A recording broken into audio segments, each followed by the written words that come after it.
सुखविंदर सिंह सुक्खू की सरकार के 2 वर्ष आज तक के इतिहास में सबसे असफल, सबसे निकम्मा, सबसे नाकामयाब रहे हैं, जो हर मोर्चे पर फेल साबित हुई है। और हिमाचल प्रदेश की सुखविंदर सिंह सुक्खू की सरकार अपने 2 वर्ष पूरे होने पर जश्न का आयोजन करने जा रही है। अरे सुक्खू भाई, ये जश्न किस बात का? काम तो धेले का नहीं किया। और जनता को जितनी सुविधाएं दी थी उन सब सुविधाओं को आपने छीना है और सबको झूठ बोला है। और आपने ऐसे जनहित के जितने संस्थान थे उन सब पर ताला लगा करके रखा है। आपकी सरकार केवल मात्र आपके दोस्तों को, आपके मित्रों को लाभ देने के लिए रही है। प्रदेश की जनता के लिए आप खजाना खाली होने की बात कह करके बार बार डराते हैं, लेकिन अपने मित्रों को आपने सीपीएस बना करके गैर कानूनी तरीके से रखा। और उसके अतिरिक्त आपने कई ओएसडी, कई चेयरमैन, कई वाइस चेयरमैन, कई मीडिया सलाहकार, कई सलाहकार आप पे नियुक्त किए और सबको कैबिनेट रैंक आपने प्रदान किया, और जिन पर हिमाचल प्रदेश की गरीब जनता का करोड़ों रुपया आपने खर्च किया है। और आप अपने सीपीएस को बचाने के लिए तो सरकारी खाते से ही आप वकीलों के पैसे भी चुकता करते गए। इसलिए बहुत निकम्मी सरकार है। और इसलिए अब भारतीय जनता पार्टी ने कहा है कि ये 2 वर्ष जो इस सरकार के हुए हैं, इसके विरोध में जनता की आवाज़ बुलंद कराने के लिए हम हर डिस्ट्रिक्ट हेडक्वार्टर पर धरने प्रदर्शन के कार्यक्रम आयोजित करेंगे। और कुल्लू जिला का कार्यक्रम 7 दिसंबर को अखाड़ा बाजार से प्रारंभ होकर के ढालपुर तक उसका समापन होगा। और जिस कार्यक्रम में हिमाचल प्रदेश की विधानसभा के पूर्व अध्यक्ष, पूर्व स्वास्थ्य मंत्री और सुलह के विधायक श्री विपिन सिंह परमार जी मुख्य अतिथि रहेंगे, और मंडी लोकसभा की सांसद सुश्री कंगना रनौत भी उस कार्यक्रम में उपस्थित रहेंगी, और उसका अतिरिक्त कुल्लू जिला के सभी वरिष्ठ नेता उपस्थित रहेंगे। और एक भारी धरना प्रदर्शन का कार्यक्रम 7 दिसंबर को कुल्लू में किया जाएगा।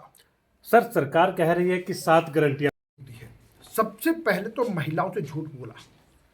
अभी मैं बाइट दे रहा हूँ, यहाँ पर हमारी 5 बहनें बेटियां खड़ी हैं, तो मैं कहूँगा कि क्या इन 5 में से किसी एक को भी 1500 रुपये प्राप्त हो रहे हैं?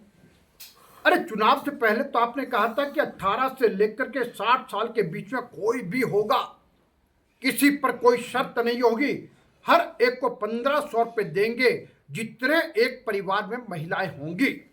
और हिमाचल प्रदेश में लगभग 28 लाख महिलाएं, किसी को दिया नहीं जा रहा है। और अब तो आपने एक और शर्त भेजी है, अगर कुछ को गलती से मिल रहा है तो अब उनका वापस किया जाएगा। अब ग्राम सभा पारित करके भेजेगी। अनेकों शर्तें आपने लगा दी हैं। आपने कहा था कि हम 1 साल में 1 लाख नौजवानों को रोजगार देंगे, तो वो रोजगार कहां पर है? नौजवान आज भी यानी भटका भटका घूम रहा है। आपने कहा था कि हम 80 रुपये किलो गाय का दूध और 100 रुपये किलो भैंस का दूध खरीदेंगे। अब आप ये कहते हैं कि हमने तो मिल्क फेड के माध्यम से 55 रुपये किलो दूध खरीदे, तो गारंटी आपकी क्या थी? आप कहते ये गारंटी भी हमने पूरी कर दी। और इसलिए आप हर बात के लिए, और इसलिए आपने स्टार्टअप योजना के अंतर्गत आपकी कोई योजना सिरे नहीं चढ़ रही है, तो हर जगह पर सुक्खू जी झूठ बोल रहे हैं। और आप ये कहते हैं कि 5000 करोड़ रुपए की मुफ्त रेबड़ियां जयराम ठाकुर की सरकार ने प्रारंभ की, क्योंकि 1500 संस्थान खोले थे, आपने उन सब पर ताला लगाया है। और साथियों, मैं एक बात ये कहूँगा कि हिमाचल प्रदेश में और विशेष तौर कुल्लू में मैं कहूँगा, सरकारी मशीनरी पंगु बन गई है।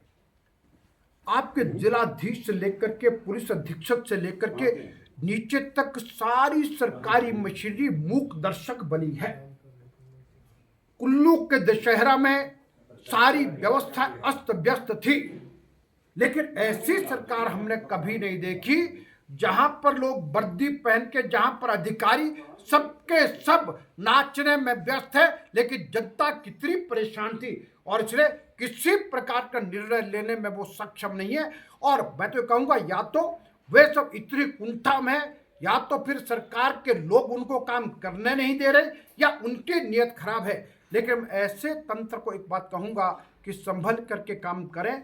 सत्ता का परिवर्तन चलता जाता और समय भारतीय जनता पार्टी का, जिस प्रकार से केंद्र में भारतीय जनता पार्टी की सरकार है, प्रदेशों में भारतीय जनता पार्टी सरकारें बन रही हैं और अभी महाराष्ट्र हरियाणा ने बहुत कुछ दिखा दिया है। तो इसलिए मैं ऐसे सरकारी तंत्र को चेतावनी देता हूं कि भाई संभल के किसी गलत फहमी में ना रहें, वरना जनता की आवाज़ को किस तरह बुलंद करना है ये हम भली प्रकार से जानते हैं। लेकिन मैं कहूँगा ऐसी मशीनरी के कारण से कुल्लू की जनता का बहुत अधिक नुकसान हो रहा है, हम देख रहे हैं। लेकिन एक हद तक देखेंगे, उसके बाद यह कि हम यानी जिसको कहेंगे जितनी जोरदार तरीके से लोकतांत्रिक तरीके से अपनी बात कहनी हो उसको कहेंगे। ठीक सर, थैंक यू।